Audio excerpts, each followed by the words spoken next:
Cuba Información.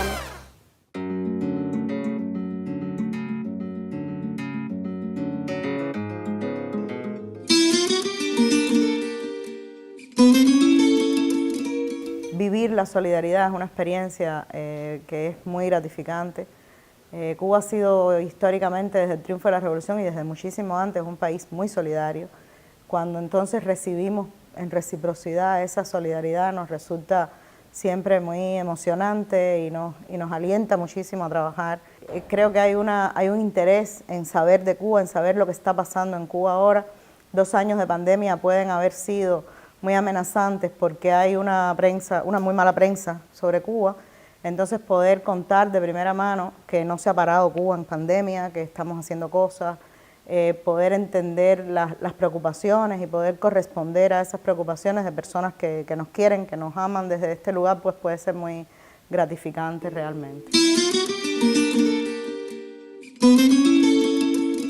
A ver, bien, yo siempre me gusta decir que Cuba no es un país en blanco y negro.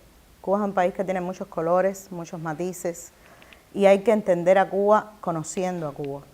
Es muy difícil entender a Cuba desde el estereotipo que las redes pintan, que son redes además que cada vez son más crudas, más manipuladoras, más amenazantes a la realidad que tenemos.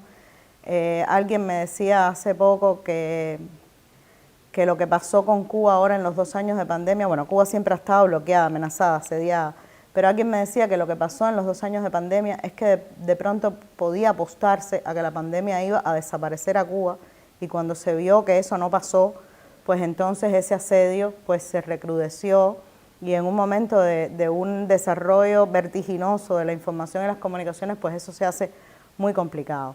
En términos de mujer y Cuba, yo creo que Cuba está viviendo hoy un momento emocionante en legislación y en avances vinculados a las reivindicaciones desde la igualdad de género.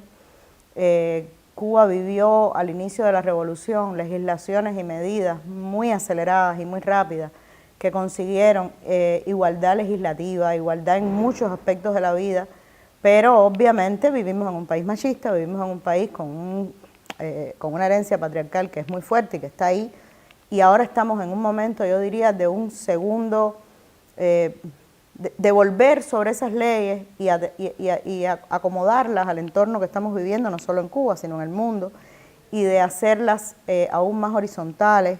Estamos tratando de darle miradas transversales de género a las leyes. Es algo que se está haciendo además a conciencia. Tú decías ahorita, Dixie es asesora de la Federación, y a mí me gusta siempre rectificar y disculpa. Dixie es parte de un equipo enorme de mujeres y hombres que son especialistas multiperfiles, que vienen de diferentes zonas de la academia y que están asesorando a la Federación, como están asesorando a todo el país, porque ese es el principio de gobierno hoy en Cuba, para que ese perfeccionamiento legislativo venga con una base científica. Y yo creo que esa es como la carta de presentación de este gobierno de Díaz-Canel, que hoy está siendo continuidad, pero también está teniendo como que este enfoque novedoso de ir hacia la ciencia, hacia la aplicación de la ciencia, hacia la innovación. Y eso también se está viviendo en el ámbito de los derechos de las mujeres y de la igualdad.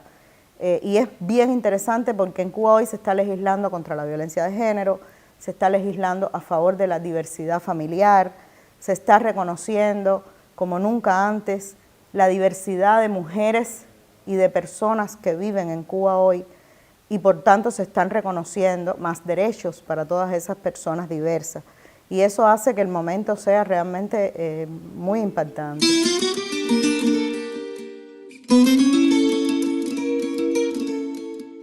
Hoy el código está en debate popular. Hoy están pasando las reuniones a nivel de comunidad, a nivel de barrios, para el debate del código, para que las personas opinen sobre propuestas de agregar, de eliminar, cosas que no entienden. O sea, se está dando un debate del código que también está transcurriendo sobre los espacios digitales, está ocurriendo a través de las aplicaciones de datos móviles de los teléfonos, a través de páginas web.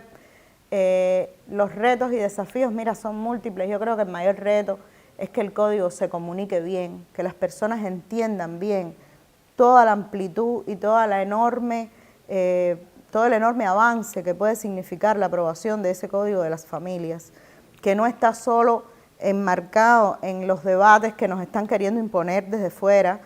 A nosotros se nos está, o sea, al código se le está cuestionando, bueno, ya sabemos, el tema del matrimonio igualitario, que es un tema que lleva dando golpes en Cuba desde hace ya más de un año, bueno, desde la aprobación de la Constitución, desde 2019, que tiene mucho que ver con el fortalecimiento de algunas posturas fundamentalistas, sobre todo fundamentalismos religiosos en Cuba, a nivel de algunas iglesias muy conservadoras.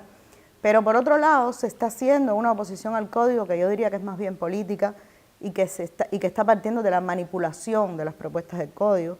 Se está imponiendo una matriz de opinión que está llevando, por ejemplo, un tema como el de lo que es sustitución de patria potestad por responsabilidad parental a un debate que yo creo que se superó en los 60, que está equiparando, está poniéndonos en el mismo momento en que en Cuba estaba operando algo como la operación Peter Pan, lo cual a mí me parece obsoleto y sobre todo muy cruel por las propuestas que el código trae. Igual hay otros temas del código que están siendo sujetos de manipulación a veces porque personas no lo entienden, pero yo creo que muchas más veces porque hay toda una matriz de manipulación, sobre todo desde las redes sociales, para que ese código no se apruebe. Y yo creo que es muy importante, decía, retomo, que las personas conozcan de qué va el código, porque el código está hoy pronunciándose sobre temas que son esenciales para la vida del país. Estoy hablando de las relaciones de las familias transnacionales, de las familias que tienen una parte de su familia, y valga la redundancia, en la migración. Estoy hablando de todo lo que tiene que ver con la corresponsabilidad de los cuidados para un país tan envejecido como es Cuba hoy. Estoy hablando de un articulado importantísimo que tiene que ver con la violencia de género y con las consecuencias a nivel también de la legislación familiar que puede tener que haya violencia de género en determinado caso. Estoy pensando en lo que tiene que ver con el reconocimiento del derecho progresivo de niñas, niños y adolescentes a ir asumiendo posiciones de responsabilidad con sus vidas, o sea, el reconocimiento de derechos. Cuba fue uno de los primeros países en firmar y ratificar la Convención de los Derechos del Niño, y este código yo creo que viene como a calzar esa adhesión a convenios internacionales.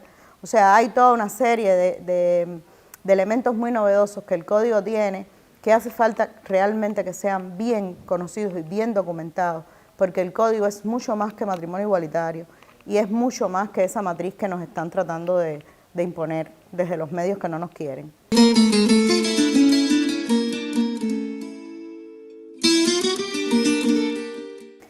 Multiplicar. O sea, yo digo que las redes son algoritmos, son pequeñas burbujas, y hay que multiplicar la información. Y también tratar de explicar un poco cómo funciona esa matriz de información. Que las personas sepan que lo que ven en sus redes no es la verdad absoluta, que porque lo leyeron ahí no quiere decir que eso sea lo que es, ni que es lo que están viendo todas las demás personas a su alrededor. Yo creo que entender el algoritmo de las redes, y por ahí hay propuestas interesantísimas desde Cuba en documentales y en reflexiones de colegas que se han dedicado a trabajar particularmente ese tema, que explican muy bien cómo funcionan esos algoritmos que van como copando los espacios de información en los que las personas se mueven, y sobre todo las personas jóvenes en Cuba, que para mí es como uno de los desafíos más grandes, cómo llegar a esos públicos jóvenes por otras vías y sobre todo multiplicar. O sea, por eso la solidaridad es tan importante, porque nos ayuda a multiplicar esa realidad que está siendo hoy manipulada, que está siendo hoy silenciada incluso de muchas maneras, de maneras múltiples. Se está tratando de imponer una visión sobre Cuba y eso no es nuevo. Lo que pasa es que hoy, con estas tecnologías a disposición, pues eso está ocurriendo a doble velocidad y con mucho mayor impacto de lo que ha sido toda la vida. O sea, no es un escenario nuevo, simplemente es un escenario que se ha movido hacia canales de información, herramientas infotecnológicas que son muy poderosas y que por tanto es muy complicado. Y además hay mucho dinero corriendo ahí.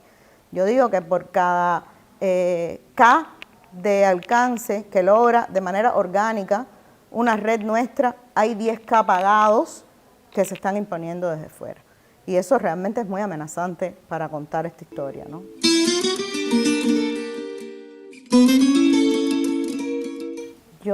bueno, digo, el abrazo es muy caluroso. Creo que un reto es tener jóvenes, poder intercambiar con poblaciones jóvenes. Lo he hecho en el recorrido, lo he podido hacer y sentir que hay una generación que también está siendo parte de esa solidaridad es muy edificante, es muy reconfortante para quien está aquí. Ha habido incidentes desagradables y lo sabemos y sentirse protegido también, a pesar de que uno está dispuesto a hacer lo que haga falta, sentirse protegido también es un aliento enorme. Yo creo que si me dejaran recomendarle algo a los movimientos de solidaridad sería sigan yendo a Cuba, vayan a ver nuestra realidad, que la cuenten ustedes porque la ven y no porque se las contamos nosotros, o no solo porque se las contamos nosotros, que eso también es bien importante porque el testimonio de alguien que lo vive todos los días, yo creo que es mucho más poderoso que la visión que puede tener alguien que está ahí, ¿no? Y que está defendiéndola porque nos toca, ¿no?